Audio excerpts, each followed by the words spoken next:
Good morning, everybody. Thank you all for coming. Can everybody hear me okay? Excellent. We're going to go ahead and get started. I am, if not anything, I am very punctual. I like to get started on time. I'm respectful of people's time, and I like to get folks out when we say we're going to get them out. And I do have someone to help us stay on target here to make sure that we are timely. So first of all, let me introduce myself. My name is Quentin Foster. I am the California Climate Director for the Environmental Defense Fund. And, really excited to host a panel discussion this morning that I think will be both informative, enlightening, and what we're hoping is that at the end of the conversation, it will be inspiring as well. For those of you who value the importance of equity, and certainly with the conversations that we are having currently on developing carbon markets, it's important to make sure that that conversation includes the equitable perspective. And so with me, I'm very excited to have who I think are very brilliant panelists, two of whom I've had the opportunity to work with and know personally, one of which, whose reputation precedes her, and I've heard wonderful things about, and she will be able to provide a perspective that I think will help inform some of your thought processes as we continue to have the discussion on how carbon markets can continue to drive innovation, reduce emissions, but also ensure that local communities are engaged in the process and that we aren't moving forward and saving the planet, but leaving vulnerable communities behind. And so with that, I'd like to start from my near left and work our way leftward and ask the panelists to say a few words about themselves, share a little bit about what you currently do, and a little bit about what drew you to your work in the climate and energy space and wanting to advocate and work for equitable policies and ideas to be included in the conversation. Thank you, Quentin, and thank you for organizing this panel. My name is Katie Valenzuela. I'm the principal consultant for the Joint Committee on Climate Change Policies at the legislature. I grew up in Oildale in Kern County. How many folks in this room know where Thank you, yeah. I grew up surrounded by gorgeous mountains and environment that we could see maybe a half dozen times a year. Had severe asthma that landed me in the hospital about 2 or 3 times a year growing up. Played soccer and then stopped playing soccer 2 months later because I couldn't seem to make it through a game without having severe respiratory distress. And that's really what brings me into this space. But it was interesting. I was actually at a presentation at Davis. That's what brought me into the Sacramento region. And it was a graduate student presentation. And we got extra credit for going. So, of course, I went. And she was presenting on environmental justice. And the example she gave were kids who grew up in the Central Valley with asthma. And it's like someone threw something at my face. And I was like, what do you mean environmental injustice? I had never thought about it in those terms. So when I was in graduate school at Davis, it gave me the opportunity to explore a lot about tribal identity. I am affiliated with the Inland Band of Mission Indians in Kern County, as well as other groups that I've had the privilege of working with on environmental justice issues in the Central Valley. The Kern River Tupelo-Tulables had a project for several years with Caltrans that I was involved with. But that was the time when SB 375 was passing, and there was this really great evolution of this intersectional vision of what's possible for our communities. We were dreaming at that point about jobs, housing fit, and walkable communities and green communities, and that's really where the environment that I came into this space in. I stayed in SAC because I wanted to do the statewide advocacy. There isn't a lot of job opportunity for folks like me in Kern County, unfortunately. But Sacramento in and of itself is actually much more than where ARB and the Capitol live. It is in and of itself a community that has really long-standing issues with segregation and racial inequality. And so I've been very involved locally in organizing, which led me to be tapped in 2015 to be on the Environmental Justice Advisory Committee at ARB. From that, I got introduced to what state climate policy means. I've been working more in the local context on addressing issues, going to planning commissions, fighting with neighborhoods against drive-through proposals, against freeway expansion projects, against new gas station proposals for their neighborhoods. And then I went on these tours, and we stayed in Huron in August near the dairy cattle fields. We went to the border and stood at the border fence that exists in Calexico and talked about air quality emissions, and went up to the Yurok territory and went along the Klamath River and learned more about what they were trying to do up there. So that's really what inspires what I do today. And I came into this work on the committee because many of you might know that my committee was formed as part of the SB 32 agreement with AB 197, which Quentin was very integral in helping craft into law at the time.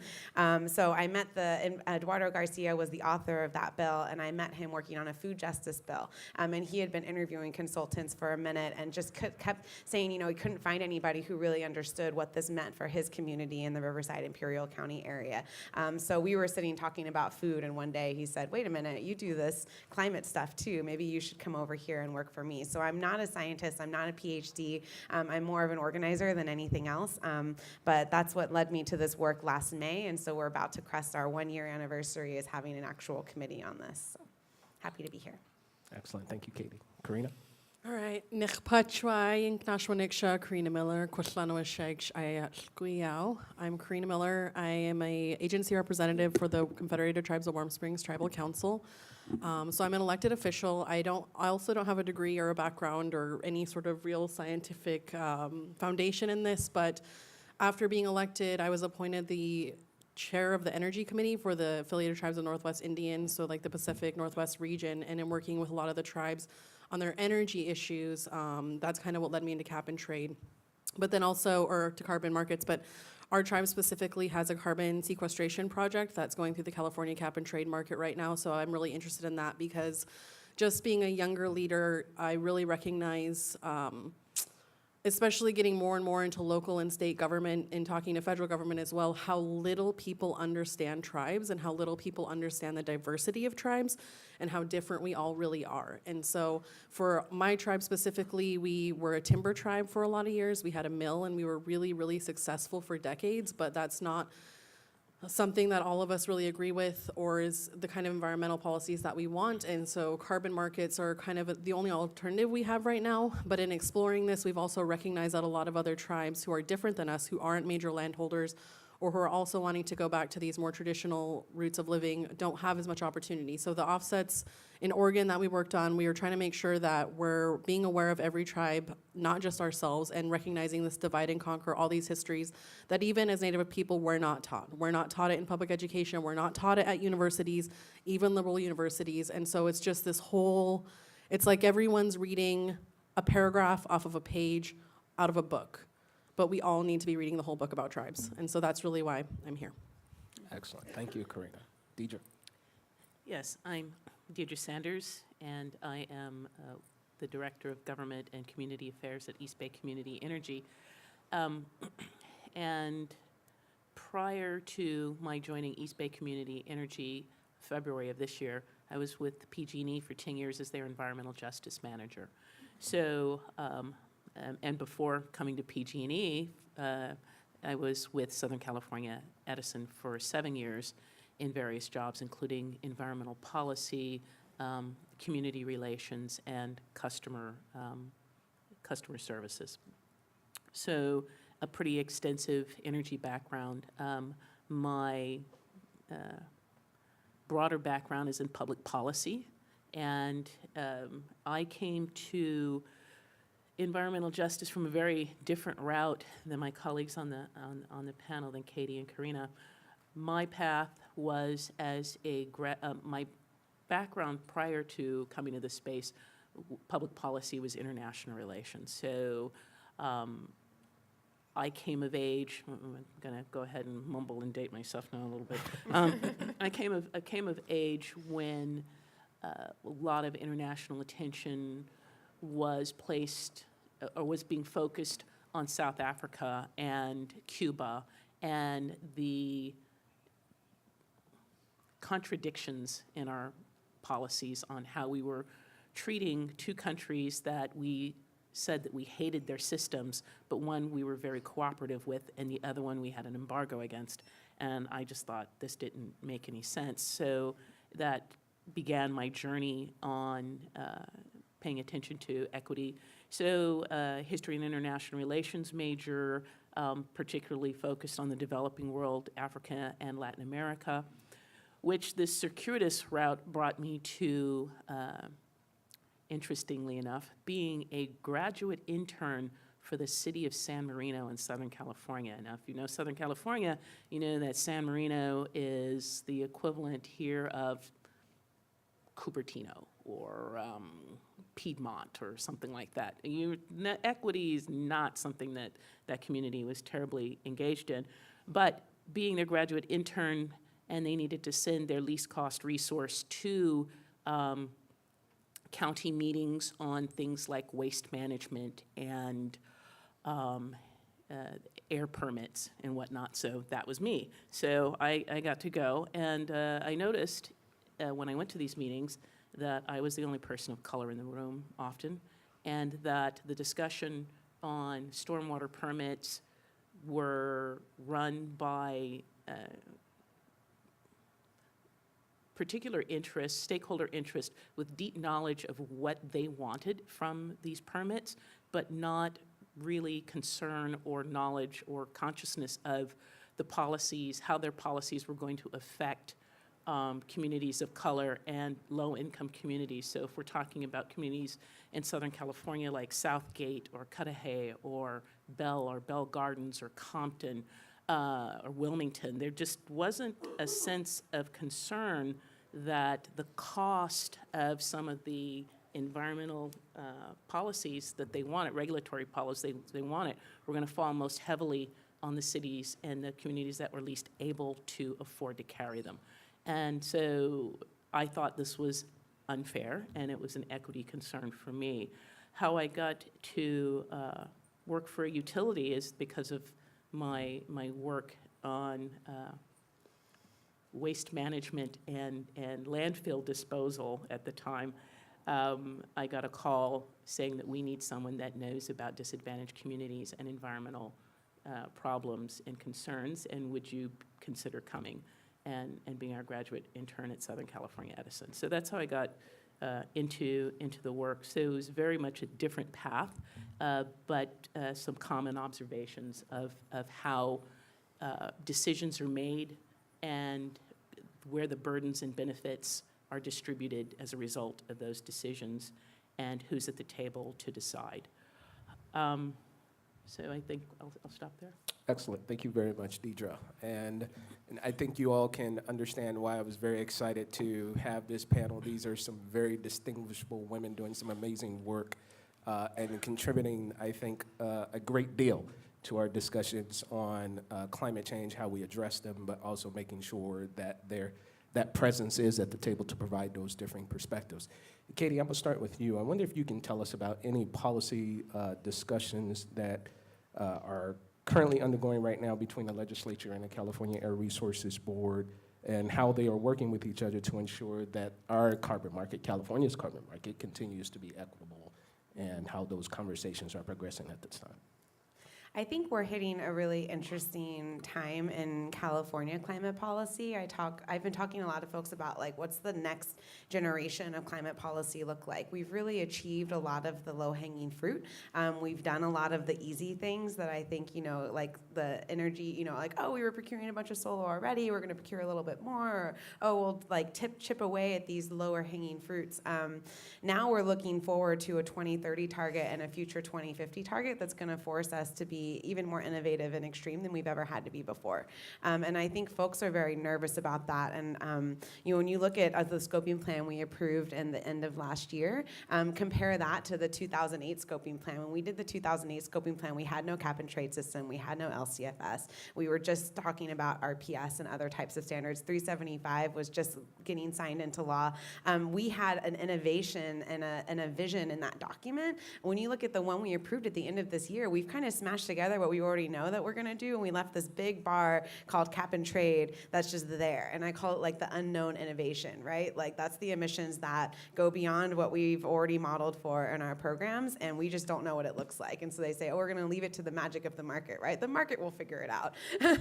But we don't really know where a good chunk of these emissions to 2030 are going to come from. So what we've been talking about a lot, so the chair of my committee, 197 also appointed 2 legislative members to ARB as an ex officio role. So Eduardo Garcia also sits on ARB, and I staff him in that role on behalf of the Assembly. And we've been talking a lot about how do we identify more direct measures to help alleviate that pressure on the market. So I think that over 40% is just too much, and we need to really be looking at how do we drive more local land use decisions, how do we drive more policy changes that will help reduce the pressure on the market to materialize that much of the emissions reductions. Those policies also help us be a little bit more targeted in where and how those emissions reductions happen, which helps us be intentional about how we address the needs of environmental justice communities a little bit more intentionally. So that is one big area of that. The other side, when we think about the market measures that we do have on the table, pricing is a really big thing that folks are focused on right now. How do we ensure that there's enough of a price to send the signal for the innovation, but not so much of a price that we're killing jobs in the very communities that we're trying to help? I did grow up in Oildale. I have a lot of family and friends who work for the oil industry. If I go home at Thanksgiving and their jobs have been gone and they say it's because of climate policy, I'm going to get a lot of angry looks. Like, what did you do? So we want to make sure that we don't create so much volatility in the market that we undercut the economy that a lot of our folks rely on, but also are sending strong enough signaling that folks know where they're trying to go and they have the ability to get there. So that's a balanced conversation we're trying to have right now. And also, I think, and relevant to this conversation is how we reframe offsets. The discussion that happened with 398 last year around direct environmental benefit and how do we ensure that more of these offsets are benefiting California communities directly is a really important conversation, because we know we have a statewide target that can't be met if a lot of things are happening away from California, but we also have legitimate concerns about these communities that are where a lot of our GHG emissions are coming from, ensuring that there's investments going there that are reducing those emissions and achieving the co-benefits that were envisioned in AB 32. And I think having that, a clearer definition of what that means, is going to also help us start thinking more about what indirect looks like. And so when I'm sure a lot of you watched the cap and trade workshop that happened a few weeks ago at ARB, and I don't know about you, but I left that conversation wondering what indirect means to them, because it seemed like everything meant direct, and that's problematic in its own way. But what does indirect mean? Because there is an opportunity for us to be partnering with tribal communities across the world to really achieve the vision that we know we need to get to our goals, but we can't do that if we're not talking the same language at the step one, which is what does indirect versus direct mean. If we're ensuring that we're doing more to take care of our communities here in California, then that allows those communities to engage meaningfully in a conversation about how do we help communities like ours in other parts of the world. And so that, to me, is a really critical conversation that's happening right now, both at ARB and at the legislature. How do we operationalize this in a way that's really meaningful and equitable as we move forward? Excellent. And Karina, let me go to you, because Katie brings up a good point with relative to the offsets conversation and how California's market is being exported and providing opportunities for other populations to participate in that market. I wonder if you can tell us a little bit about how those markets can benefit your community and kind of some of the ideas that you all have engaging with other tribal communities here in California that make sure that those benefits are actually improving the quality and the benefit of life of indigenous communities. Your voices are heard in that respect, but also that you remain at the table and where those benefits are. Well, I guess, I just want to be clear that I am representing Warm Springs, and there's a lot of indigenous groups that are opposed to carbon markets. But for us, like I said, we are a timber tribe. That's what we thrived on for a lot of years, but we need to back up again. We need to back up because that paragraph that everyone's reading is at the end of the book, and we need to be able to understand the whole story. As tribes, money was a completely made-up concept. We didn't have economies. We didn't have those sort of systems, and so the fact that as a tribal leader, the majority of what I do is focus on economy is still a colonial thing being forced on us. And I'm very lucky in my tribe that we still have our spirituality and our culture and our religions and all these things, but at what cost? And so a lot of the younger generations, we don't like the logging practices. We don't want to have a cash cow based off of, extorting our natural resources or anything like that. But there's also this whole other side of younger generations who are going into natural resources. We're good land managers. We're good water managers. We understand the environment, and we understand it better than we're given credit for. And so now we're seeing that we have more land and we have more opportunity to do things, but the opportunity for the offset project is steering us away from coupling economy and environment. And that's something a lot of us want. And without that opportunity, I don't think that would be happening. But at the same time, you know, we sit down and we have these discussions with the other 8 tribes in Oregon, and a lot of them aren't major land holders. A lot of them don't have opportunities to offset projects. And so with the conversation for us, it was mostly centered around the Oregon Cap and Trade proposed market, making sure that with the reinvestment funds that there's set-asides for other tribes who don't have the same offset opportunities. So for our tribe, really, it's an opportunity to get out of using our natural resources for economic gain, which goes against who we are, and that needs to be respected and understood. A lot of times when I'm having these conversations, you know, it's like, oh, you're so silly, that's just how it's gonna be. That's not how it's gonna be, and we've been able to maintain this small reservation, in my opinion, compared to the 10 million acres that we ceded to the US government, and we wanna be responsible with it. But you know, the other thing that about the reinvestment funds is that we don't have a lot of support for going renewable. We don't have a lot of support to get out of the kinds of relationships with hydrology, with energy that we do have right now. And so this is also an opportunity to go in another direction for those sort of things, and hopefully eventually be reaching out into our ceded territories, because there's a lot of issues with environmental justice happening with just our tribe specifically, with coal and oil trains, with air quality, with fire suppression.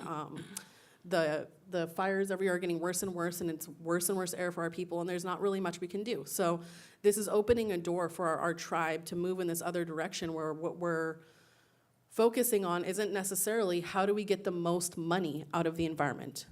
And it really is understanding that we have put money above everything else, and it's led us to this place where now we have to protect this very earth and this very land, but let's do it responsibly. And I think these kind of conversations, these kind of panels, these kind of relationships are really important, because I just want to make it clear, you know, I'm one of 5,000 people enrolled in my tribe. So when you become a tribal leader for our tribe, you have to be an attorney, an educator, a social worker, a natural resources scientist, all these different things, because there's not a big population. So what I think what we would really need is for a better understanding of tribes in general, so that we're not always coming to the table having to have this whole history and all this knowledge and educating people on all these different issues, so we can actually be innovative. Because as a young leader, that's all I've really done the first 2 years of my term, was educate myself, was trying to understand these things. And now I feel like I'm finally kind of getting to a place where I'm like, okay, well, here's kind of where I think we could go. But again, not all tribes are the same. You know, we're inland. We have a huge land base. We have a lot of forests. There's coastal tribes. There's huge land tribes where they don't have land that would do offsets, those sort of things. So all that needs to be understood, and it can't just be just me understanding all this and passing it on. It has to be a collective thing, so. That's very good. Deidre, I want to give you an opportunity to jump in those too. You've been on the opposite end of that spectrum, from the sense that you worked with utilities and the business and the industry perspective side of this. And oftentimes when we've had these conversations, they've been rarely tense. There's been this push-pull kind of dynamic between how do we make sure that we're cleaning and greening the environment, making sure that the market is strong enough for, you know, to draw investments and capital, but also, you know, making sure that we aren't leaving vulnerable communities behind. And when we think about that, sometimes there's additional cost to make sure that we are not leaving folks behind, or making sure that there are certain voices that are you know, at the table to provide that perspective. In your experience, how have you navigated some of those tense conversations and been able to kind of broker the relationships and be a bridge, if you will, between, I think, allowing those community groups to understand where industry is coming from, but also having the conversation inwardly, even within industry and some of the work folks that you worked with, how, hey, these voices are important, these issues that they're bringing to the table need to be considered, and we can do better in terms of trying to understand where people are coming from, so that that push-pull dynamic isn't as fractious as it has been. Great questions, big questions. If indulge me for a second, just so I could get a sense of who our audience is. Sure. Folks in the audience, just raise your hands. You work in California. Okay. You work for the energy industry, utilities. Okay. You work petroleum. No petroleum here. You are a consultant. Okay. You are environmental law. Okay. All right. Anybody else that I missed that you want to represent? Of course, we can't leave the government out of it. My apologies. Government, yes. Okay, And all you right. have a few NGOs in there. Okay, and, okay, thank you. All right, thank you. But a lot of industry folks in the audience. Well, just to start, I often, a little tongue-in-cheek, describe my work as, I know I'm successful when I'm getting slapped on both sides of my face. So having the tough conversations, there was an old saw, I remember, that goes that the more important it is to communicate, the more difficult it is to communicate. And you always have to start from a position of respect, and you always have to start, I'll say for me, and start from a position of, I don't know everything. I might not know much. I probably don't know as much as I think I know. So educate me. And so when you start from a position of humility and wanting to understand, then that is the first step to bridging trust and creating openness. And that goes on both sides. I have to do that as an industry person within industry as well when I'm talking to a project manager about their project, or an energy procurement person about what their power procurement person about what their task and objectives are. I have to understand the scope of their work, what they're trying to accomplish, what their objectives are. And with our communities, it is also imperative to listen to understand, not to listen to defend. And I find that often in industry, sometimes we are listening and we're preparing our rebuttal while we're hearing their words, and we're like, well, but, yeah, but, and, however, well, you need to understand. And that it's important to set the tone of the conversation. So that's sort of in the specifics. I want to pull back a little bit from a theme that I'm hearing in the conversation here, and that is new directions. Reframing, I think, was what Katie was saying. And Karina was saying some of the same.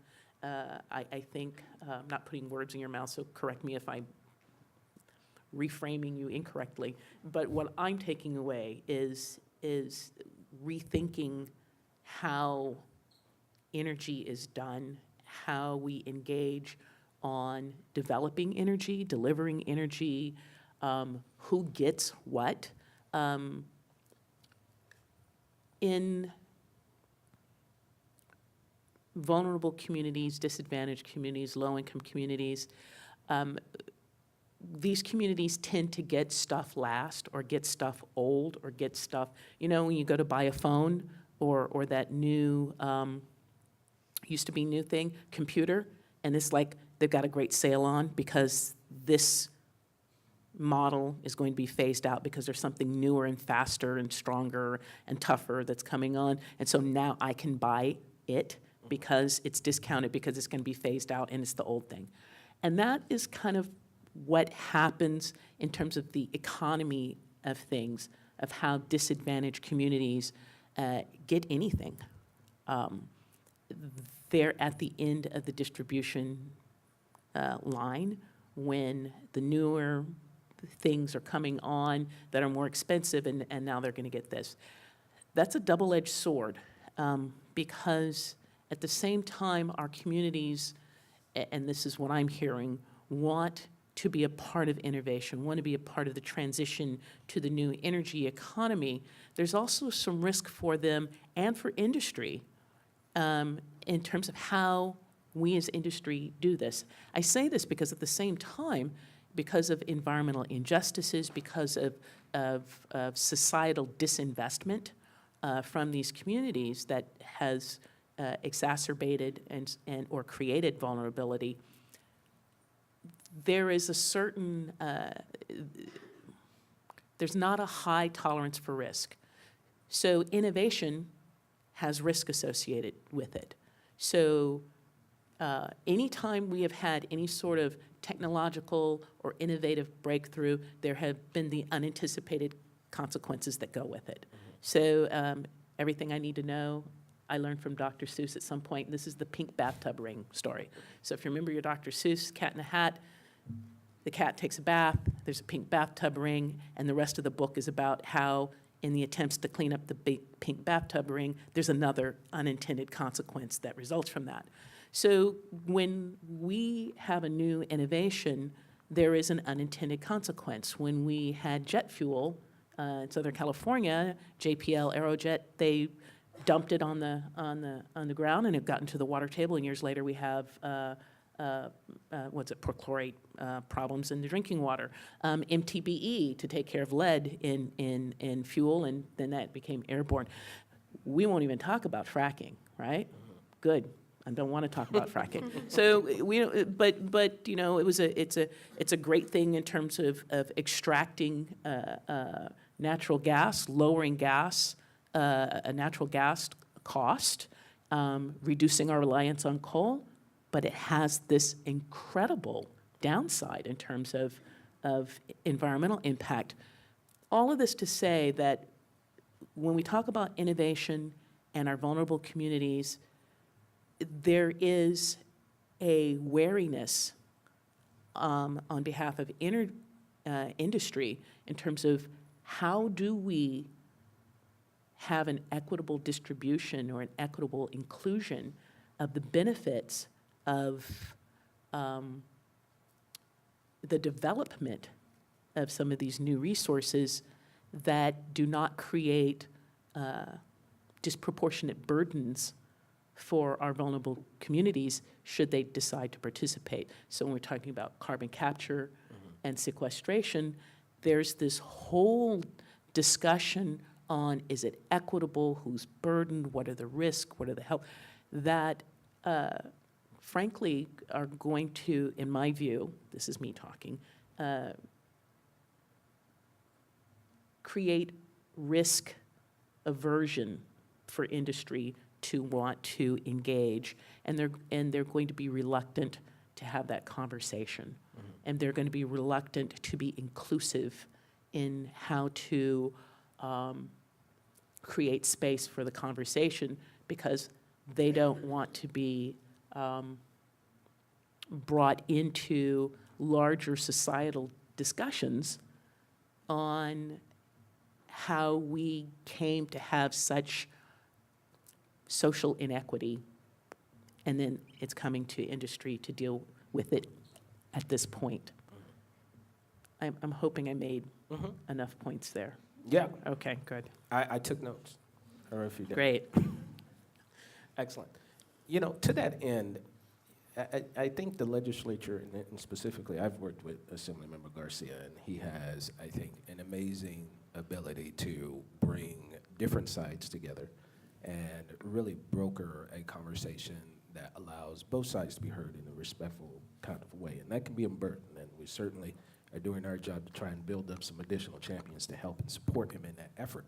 But Katie, I wonder if you can speak to, you know, how the investments can play a role in this as well, right? I mean, the cap and trade market, we have the one end, obviously, the environmental integrity of the program, and is incredibly important to make sure that the uncertainty in the market is resolved so that we're drawing the investments and that we are making progress in meeting our targets, right? But then you have the other side, which is the revenue. And so oftentimes, a lot of folks are looking at that particular pot, aren't really looking at what the program inherently is supposed to, right, which is reduce emissions, but a lot of the focus from at least the legislature's perspective is on the revenue. In what way do you think that the legislature can, I think, be the harbinger and some members of trying to broker those kind of conversations between these two sides that oftentimes are speaking past each other instead of to each other? And in what way can investments, you know, targeted investments, meet some of those social conditions to change some of that dynamic so that there is less risk aversion, as Deidre pointed to on behalf of industry, to want to be innovative and move forward with the newer technologies that we're going to need to reach some of our targets? Yeah, I can't tell you how many conversations I've been to where they're like, we want to talk about cap and trade, and I'm like, great, and I bring like the latest draft of the reg, and I'm bringing all this stuff, and I sit down and they're like, so the investments, and I'm like, okay, that's all people seem to really focus on is this big multi-billion-dollar pot of revenue that's come out of this market, and I think, like Quentin said, trying to keep folks focused on the intention of that market outside of just revenue is really tough. The intention of the market is to drive emissions reductions. It's not, and we've created it in a way that it generates revenue that's meant to complement that, but like it's important to make sure that folks understand that a lot of folks in the community who hear about cap and trade only hear about the money. They're not even aware of what the actual function of that market is. So it's a funny, I literally had a whole thing in the district. They were like, we want to talk about cap and trade. And I was like, yeah. And then, I was totally unprepared Can you because. tell them what district you're referring to? Oh, the Eastern Coachella Valley and Imperial County part of the state, so the very south area, just north of the border.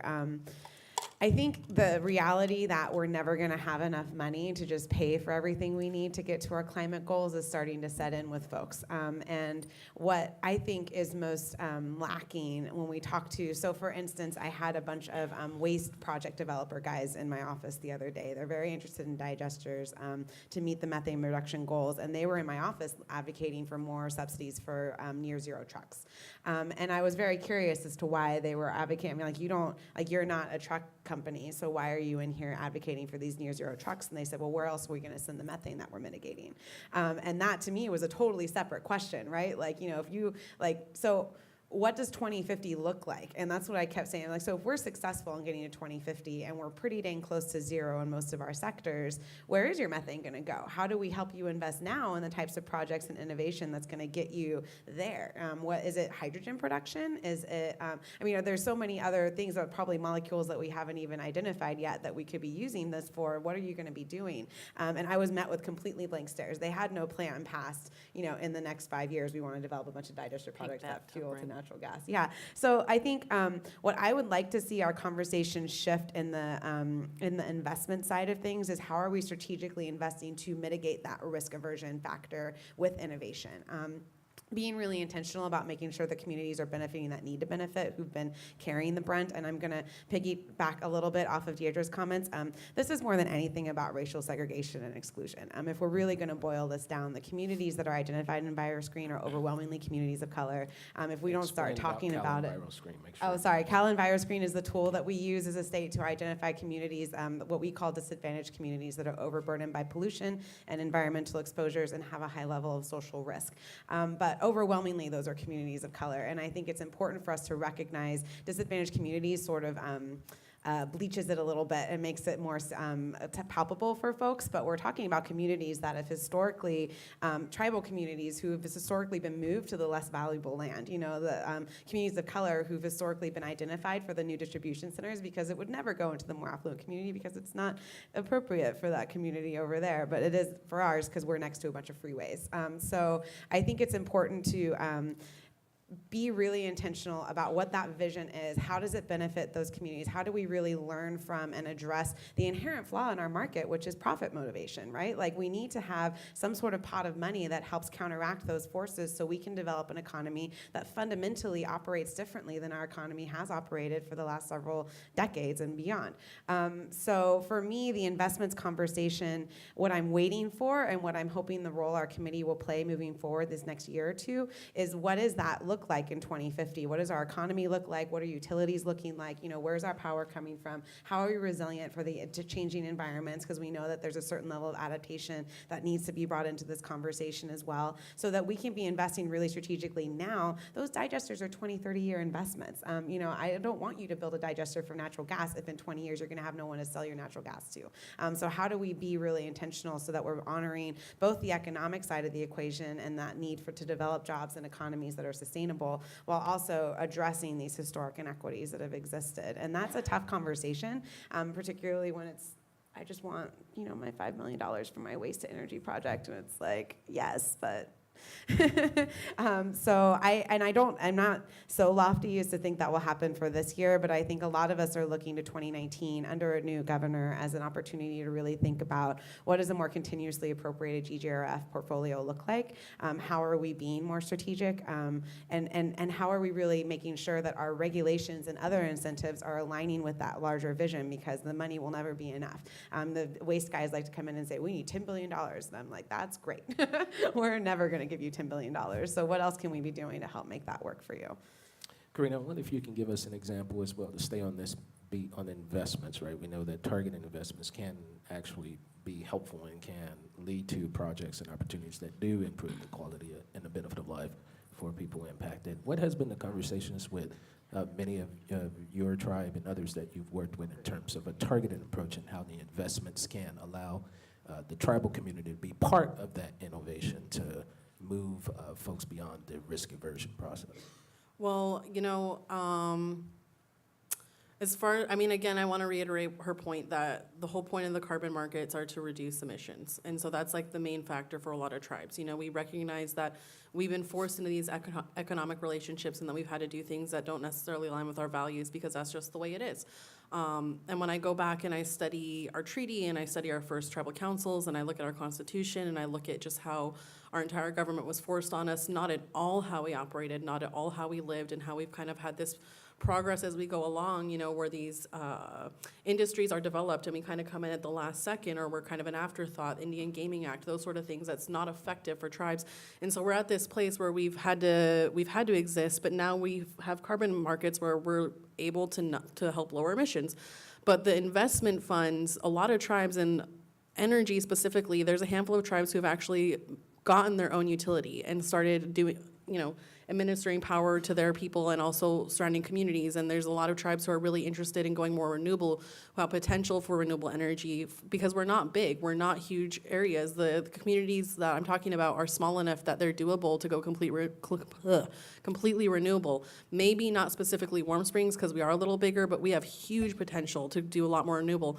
But we're in survival mode. So, I want to be clear that there's a whole history for Native Americans that's just not taught. There's a whole historical trauma thing that we're not taught. We're not taught in our schools. We're not taught in our universities. So when I got into politics, when I got into leadership, it was because I was a social worker and a teacher. It was because I recognized the need for leadership to be able to talk about these issues, to be able to talk about gender inequality, LGBTQ, all these different things, but because we have to play defense on natural resources and environment, that's all my time is consumed with. That's all I do, is death by 1,000 cuts, all these different policies, consultation things. And so carbon reinvestment is one of the only opportunities in Oregon that we saw, and this is why we were strong advocates in the bill, making sure there were set-asides for other tribes. It was one of the only opportunities we saw for tribes to be able to invest in these sort of things, or to be able to become any sort of independence. And for us, our tribe, again, we have a really strong relationship with hydrology, but even that is really controversial, because now we're negotiating the fish accords in USV Oregon. I don't know how many of you know what that is, but basically, we negotiate with governments to get a certain amount of funding to do restoration, to do first foods, that sort of thing. But we basically give them permission to cause the problem and then take the little bit of solutions to be able to try and mitigate that. And so for me, there's just not a lot of opportunity for us, not a lot of wiggle room. I don't want to be working on environmental stuff. I don't want to be working on natural resources, but because we're misunderstood, that's where I'm stuck. And I look at other tribes who are smaller, who have less money, who have an equal amount of people, and this reinvestment is the only opportunity they have. So when we came to the table and we were asked to be a part of this, we knew it was really important to make sure those kinds of stories were shared. And so, I'll just stop. Sorry. Tell us how you really feel. Deidre, I wonder if you can, as California continues to think through how to ensure its carbon market is cost effective and that emissions are being reduced, in what ways can policymakers, regulators, and even stakeholders move beyond the polarization that sometimes, causes this gridlock within our politics and the discussion? I think you touched on it earlier when you said you have to start from the premise of the respect and the understanding and everything like that. But how can we continue to make sure that the conversation continues to happen, that there isn't a breakdown where we're not talking to each other, right? Because talking to each other is incredibly important to move forward. We want to see this market succeed. We want to see emissions reduced, but we want to make sure that we're responsive to some of those concerns as well.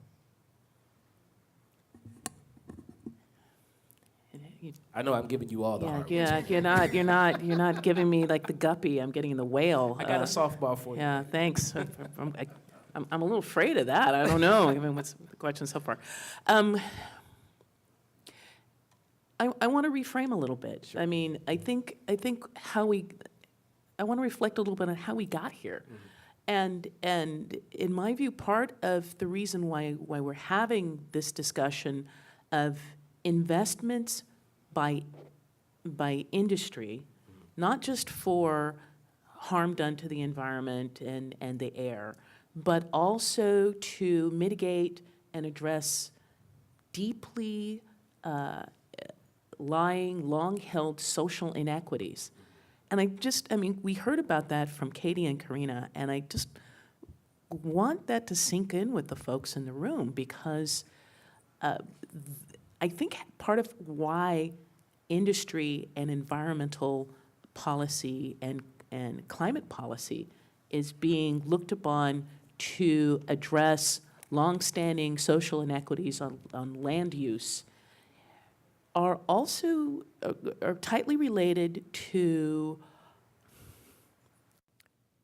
I'm just going to call it the enfeeblement of government. We talk about small government. I'm going to call it the growing enfeeblement of government, and that is communities that need public investment are told, we don't have any money. We don't have any money. Sorry, we don't have any money. There's no money. Public health, we don't have any money. Schools, we don't have any money. So we've got this constant litany that government has no money. And then at the other side, communities are told business is more efficient, business can do it better, business is innovative, business has all of the solutions eventually to the social problems that we have. And we don't talk about market failure in terms of social investment. So we're just going to put it all on innovation and the market and industry to be innovative and creative to solve these societal problems because we don't have any money. And so now it's laid at industry's doorstep to engage in issues that industry is not built to address. They're built for profit. They're built to create value for their shareholders. They're not built to create social value and social investment. So to your original question, I think we really have to deal with an industry. Are we okay with, and I'm going to be a little politically incorrect here, are we okay with large sections of our public sector sort of shrugging and saying we don't have any money or we don't have the resources for that? And to be fair, as a population in the nation, not California, but just the whole nation, when people say, well, I want my stuff, but I don't want to pay for anybody else's stuff, or then we just say no to any sort of I'm going to use the T word, taxes, and then things don't happen and communities still have needs and potholes don't get filled, and I'm getting down into a little bit of the details now. We don't have adequate code enforcement, or FDA doesn't have enough inspectors, or whatever the issue is. We don't have affordable health care, and therefore we have, or people don't have access to healthy food. So then we have health disparities, and we have other problems that create vulnerable households, vulnerable communities, and then because of their vulnerability, industry is being told, you need to mitigate for the effect of your emissions on this vulnerable community. And industry is saying, but we didn't create the vulnerability. Why are we being asked to mitigate for a lack of societal investment? But that's where we are.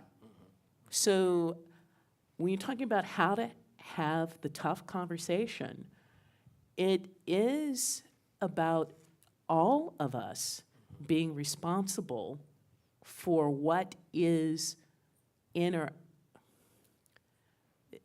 with are societal responsibilities. And for industry, I'm going to say we're going to pay or we're going to pay. I mean, we can pay through having a robust public sector and saying, public sector, you're going to regulate us and we're going to do our part. But these other investments that are required to ensure healthy communities, where's your money? Where's the public sector money to deal with that? Where's the public sector resource to leverage? We don't have enough cap and trade money to deal with all of the need out there. It's just not enough. And when we talk about the environment and environmental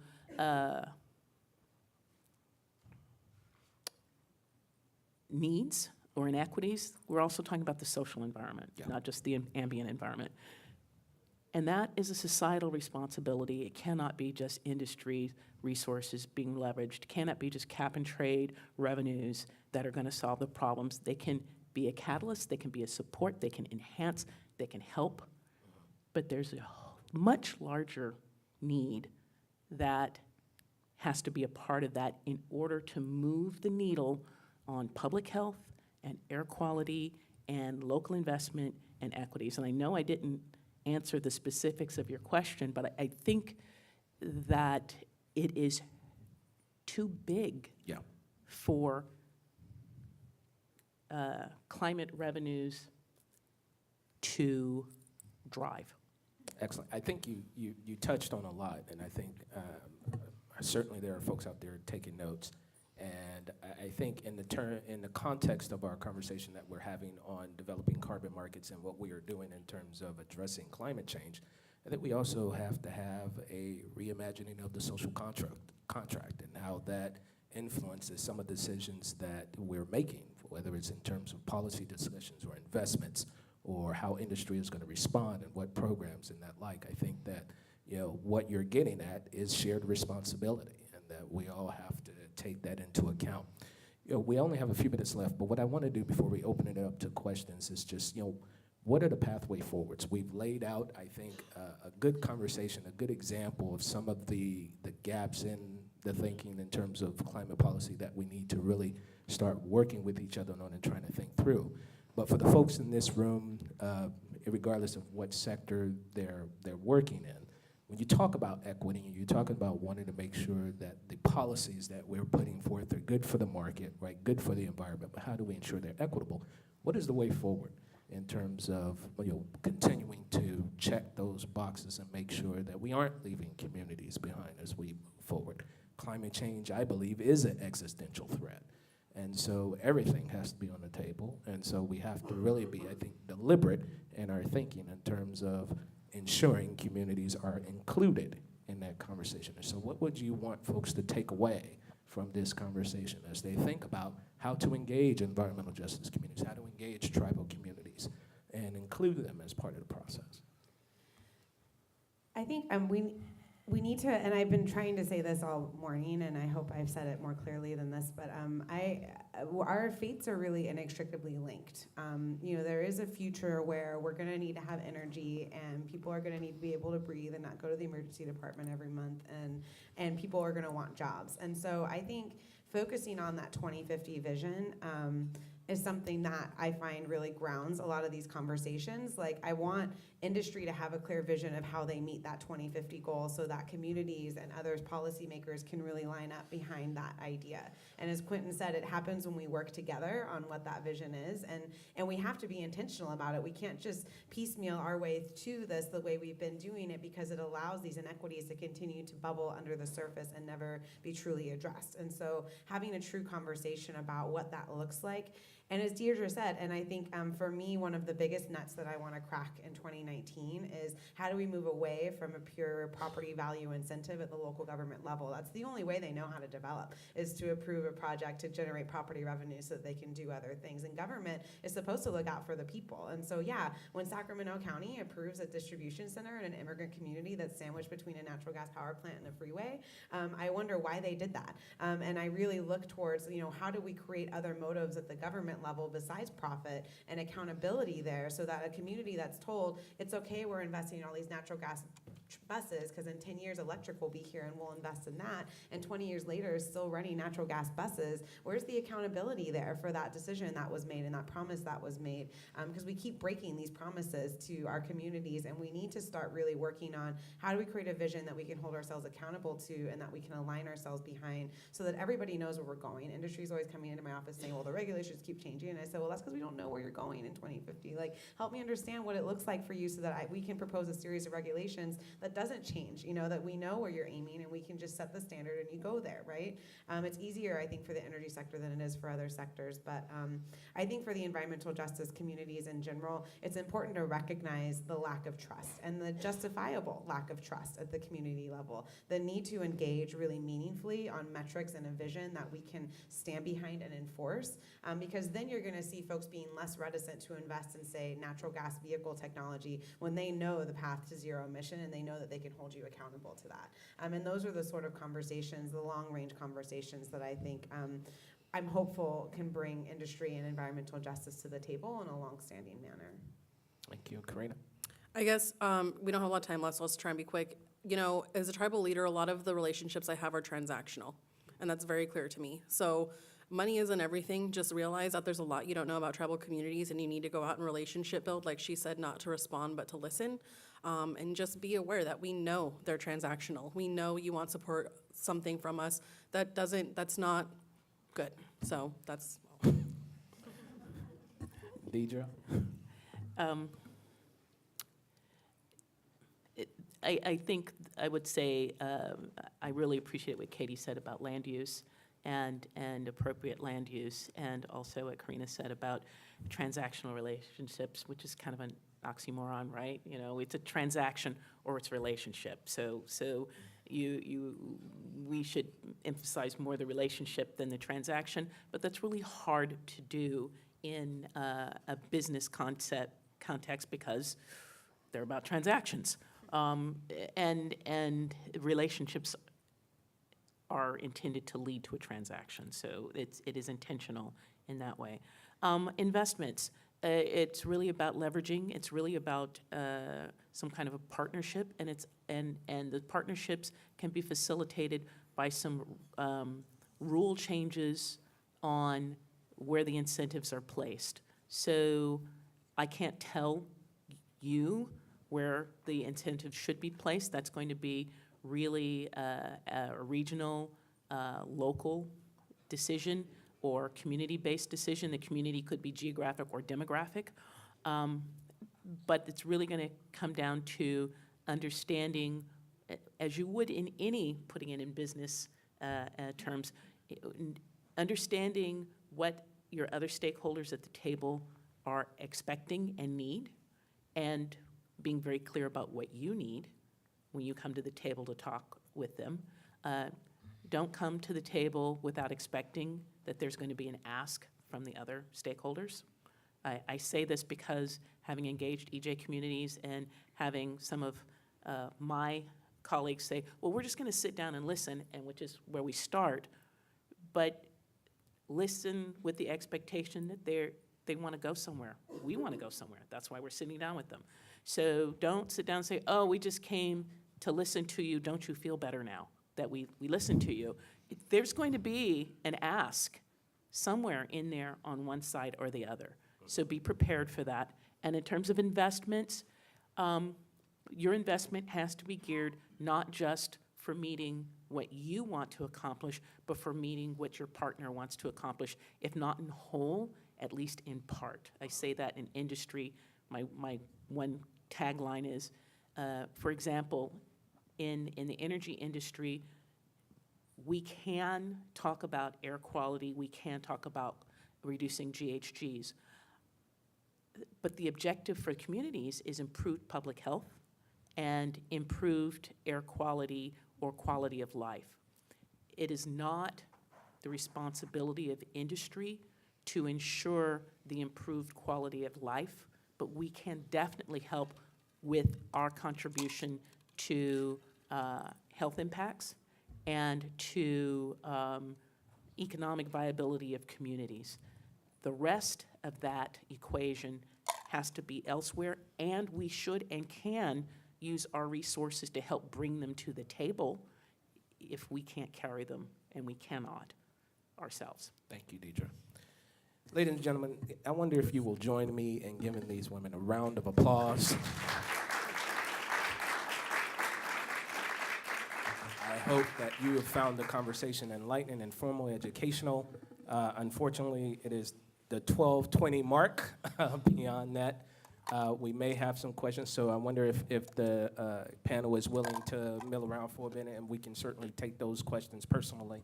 You're more than welcome to come up and engage with our panelists, but I do hope that the takeaway from this conversation is, yes, these conversations are not easy. There is no silver bullet. There is no easy way to address this, but it has to be part of the conversation moving forward to make sure that we are doing what's in best interest of the environment and the people that inhabit that environment. So thank you very much for coming out.